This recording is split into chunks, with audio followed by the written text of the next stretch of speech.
Dinner theaters were very big. One summer I was cast in a show at the Drury Lane Dinner Theater on the South Side.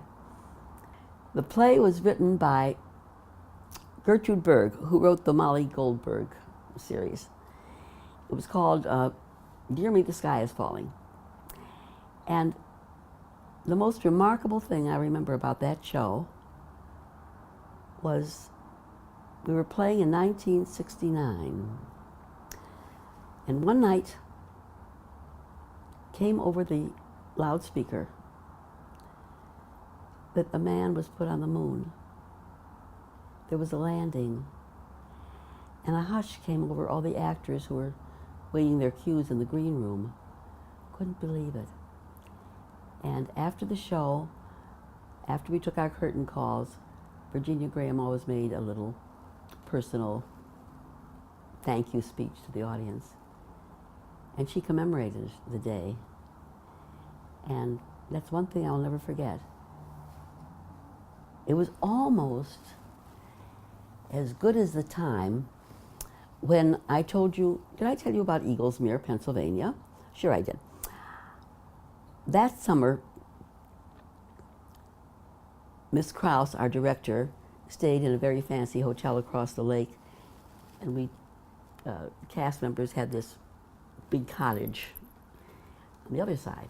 Every night after the performance, she would have to be rowed across the lake to her hotel, and one of the men or boys in the cast would be the rower, and usually a girl went along just to be company so he didn't have to come back in the dark alone, because there were no lights up at the top of this mountain ringed with rhododendron forest, but no lights. So on the night that I was accompanying the young man home, his name was Vito, and as we were going home, this still dark night, all you heard was the little lapping of the oars. And he said, "Roz, what's atomic bomb?" I said, "I don't know, I never heard of it." "How did you hear of it?" He said, "Well, I was in town this morning buying some provisions, and people were gathered around the newsstand talking about atomic bomb."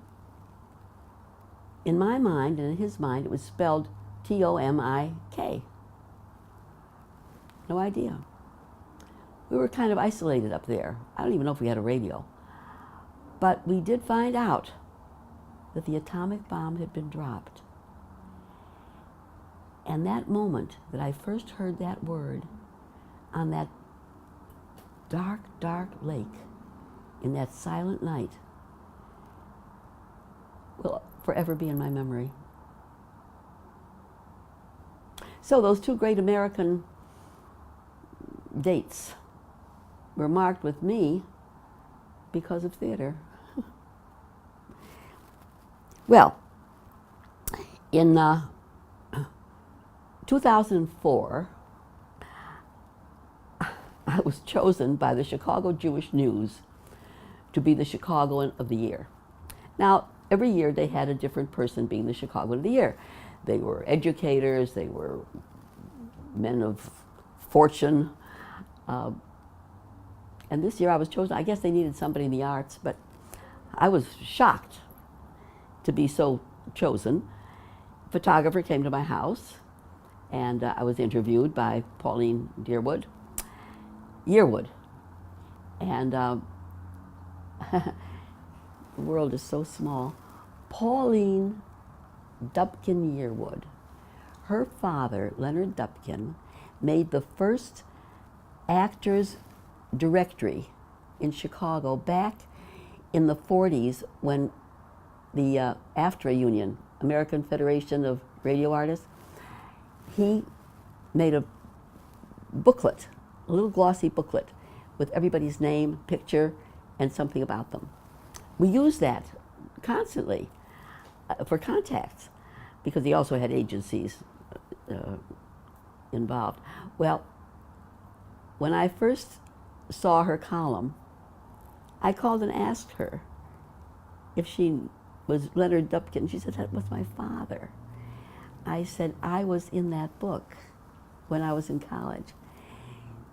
She said she'd find it for me in the basement, but I guess she was too busy. But anyway, curious. So I wonder, Cat couldn't be the reason I was chosen. Anyway, the photographer came to the house and he took a picture of me sitting on the floor, surrounded by my scrapbooks, of which I have shelves full. And wouldn't you know that my dear old school chum, Edna Roth, now Edna Roth Cohen, had a plaque made and sent it to me.